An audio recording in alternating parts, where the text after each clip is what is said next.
Este video nos ayudará a entender dos cosas. En primer lugar, qué se entiende por enfoque y en segundo lugar, cuáles son los enfoques de la investigación cualitativa.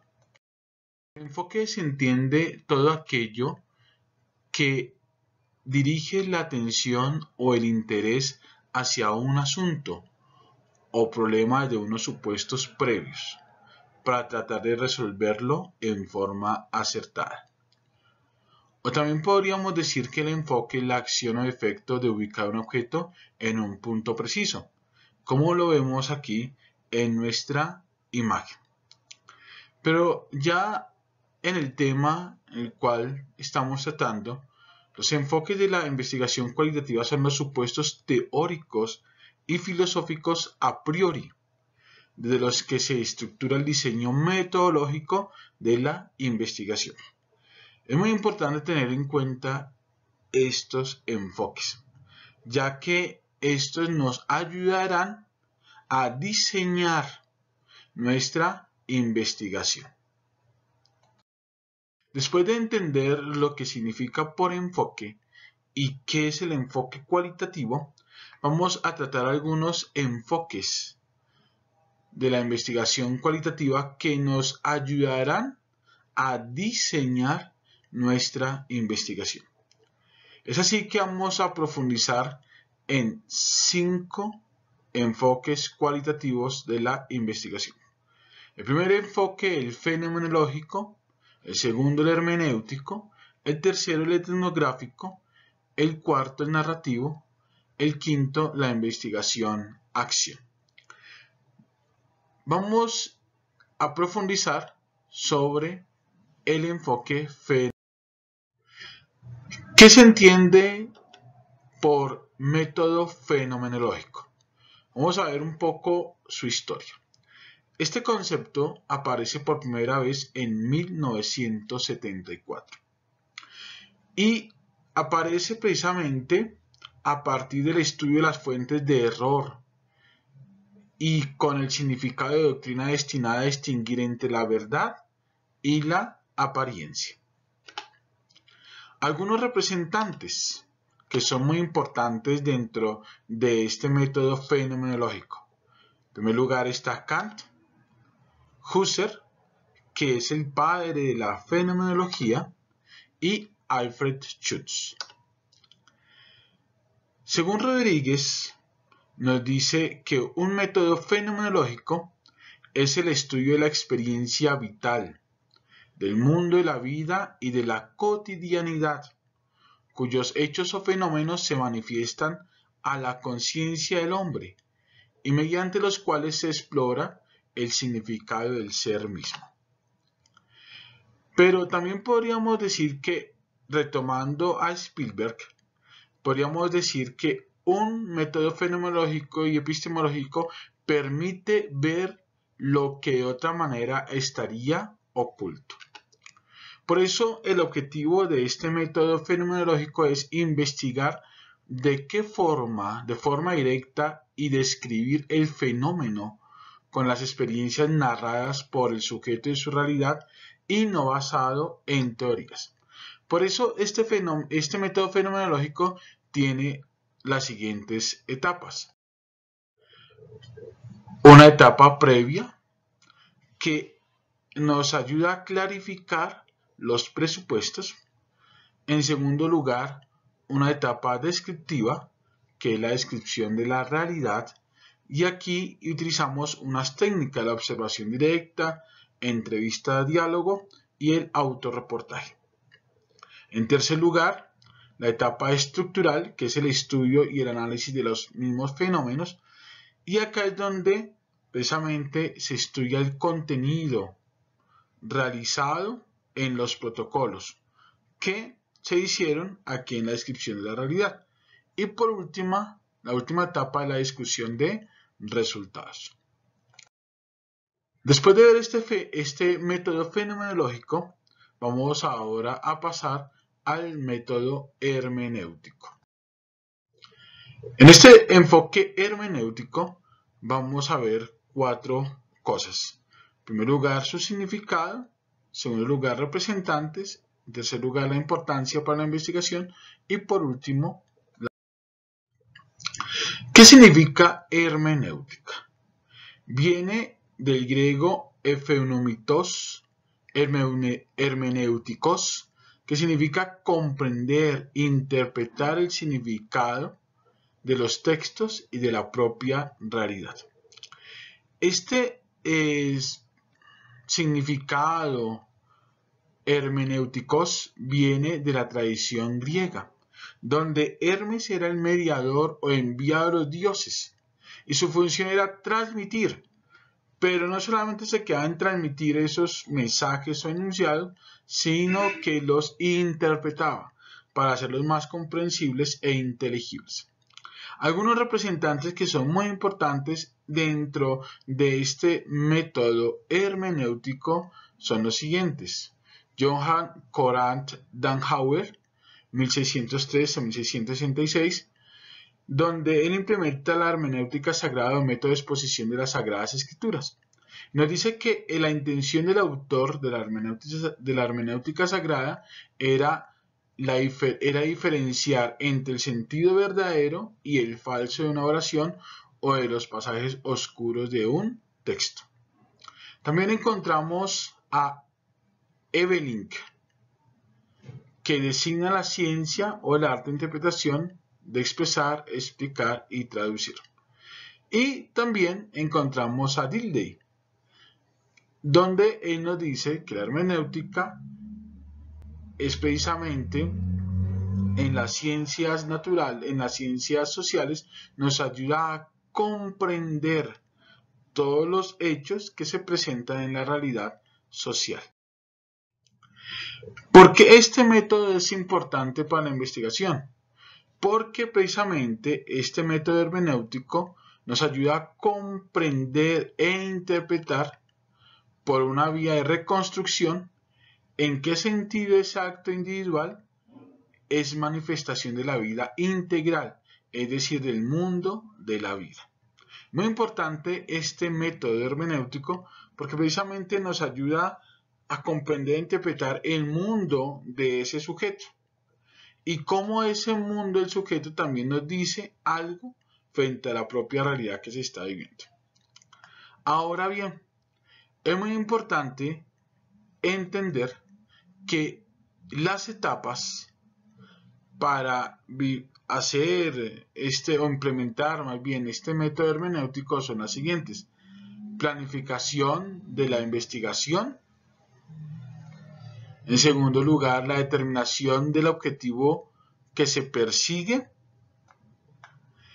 la elección de la mente a estudiar, la elección del instrumento y procedimiento a aplicar, el estudio hermenéutico y finalmente la discusión, explicación y evaluación de resultados. Fijémonos que en los métodos que hemos estudiado hasta el momento, pues precisamente hay unas etapas que son muy importantes realizarlas, pero dentro de esa etapa siempre se encontrará la evaluación. Ahora veamos, detengámonos en el método etnográfico.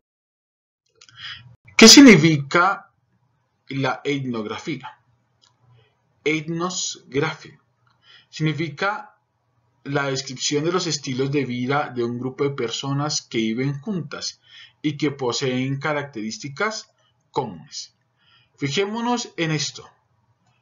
Etnosgrafía estudia precisamente esos estilos de vida de un grupo de personas. Es muy importante entender este método etnográfico como esa posibilidad de estudiar no un ser solito, sino un ser en grupo, un ser en comunidad. Pero también la etnografía nos ayuda a entender que aunque esos grupos no estén asociados e integrados, comparten y se guían por unas formas de vida o unas situaciones que los hacen semejantes. Ahora bien, el objeto de estudio de este método etnográfico, ¿cuál va a ser? El sistema social como un todo. En segundo lugar, es importante esa recolección de datos. Esa recolección de datos que se hace a partir de una observación participante y de unas notas de campo. ¿Cuáles son las estrategias de análisis frente a estos datos? La triangulación, es decir, la integración de las evidencias. Y finalmente el reporte, que nos hace una descripción del sistema social que allí se está implementando. Hay unos rasgos que son muy importantes entender, según Atkinson y Hammersley, son los siguientes. Estos rasgos nos ayudan precisamente a hacer un énfasis en la exploración de la naturaleza del fenómeno social que se está explorando. En segundo lugar, una tendencia a trabajar con datos no estructurados. En tercer lugar, la investigación de pequeños números de casos. Y en cuarto lugar, el análisis de datos, que implica pues, la interpretación de los significados y funciones de las actuaciones humanas. ¿Cuáles son los pasos a seguir frente a este método etnográfico? Primero es reconocer. Vamos a reconocer o a recorrer los territorios en los cuales vamos a hacer el estudio. Segundo lugar, el procesar conversaciones. Tercer lugar, elaborar mapas de los espacios físicos. En cuarto lugar, establecer una primera aproximación de las redes de las relaciones sociales que se vinculan a los objetos de estudio. Y, por último, buscar información secundaria que nos ayudará precisamente a recorrer todos esos datos que necesitamos para implementar este método etnográfico. Detengámonos ahora en los métodos narrativos. Este método narrativo es muy importante para nuestra investigación. ¿Por qué? Porque en este método narrativo vamos a buscar entender la sucesión de hechos, situaciones, fenómenos y eventos en los cuales se involucran pensamientos, sentimientos, emociones e interacciones. Y eso lo vamos a hacer precisamente a través de las vivencias que son contadas por quienes experimentaron esa situación. Ahora bien, hay unos ejemplos de narrativa. Estos datos los estoy tomando de metodología de la investigación de Sampieri. Muy importante entender de dónde salió pues, estos datos frente a lo que estamos profundizando. Los ejemplos de narrativa son muy importantes. ¿Cómo podemos implementar este método cualitativo para la investigación? A partir de las historias de vida, a partir de los pasajes o épocas de la propia vida de aquel que nos está narrando, o unas experiencias vinculadas cronológicamente. ¿Cuáles son las herramientas de recolección? Algunas herramientas que son fundamentales. Los datos de entrevistas, documentos que pueden ser cartas, diarios, mensajes o fotos, o artículos de prensa, imágenes, audio, videos. ¿Cuál es el procedimiento para implementar este método etnográfico? Recopilar historias o narraciones, después armar una historia general entretejiendo las narrativas individuales y también situar las experiencias individuales en el contexto social, geográfico e histórico y por último ensamblarlas en una presentación secuencial. Por último, vamos a detenernos ahora en la investigación-acción. Este método de la investigación-acción nos ayuda a comprender y resolver problemáticas específicas de una colectividad vinculada a cierto ambiente. Pero también este método, investigación-acción, nos aporta información que va a ayudar a tomar decisiones para proyectos, procesos o reformas estructurales. Según Sadin, que es citado por Sampieri, nos dice lo siguiente: la investigación-acción pretende propiciar el cambio social, transformar la propia realidad que la persona tiene. Y aquí es fundamental que la persona tome conciencia de su papel en la transformación de la propia realidad. También Sampieri cita allí a Stringer, que nos dice que la investigación cualitativa, la investigación acción es democrática, equitativa, liberadora, pero también es una determinadora de la mejora de las condiciones de vida de los participantes. ¿Cuáles son las fases de esta investigación-acción, de este método? En primer lugar, observar. Observar, que significa construir un bosquejo de lo que yo quiero hacer. Segundo lugar, pensar, que es analizar e interpretar. Y tercer lugar, actuar, que precisamente nos va a ayudar a transformar esa realidad que estamos investigando. Es así, mis amigos, que hemos terminado con esta profundización que hemos hecho sobre los métodos de la investigación cualitativa. Espero que este video sirva de algo y sobre todo ayude a profundizar un poco más sobre los métodos de la investigación cualitativa. ¿Alguna bibliografía que te puede servir o les puede servir para profundizar en este tema, el cual pues con base a esta también pude hacer esta presentación? Es Métodos de Investigación en Sampieri, sexta edición, y algunos libros de metodología de la investigación.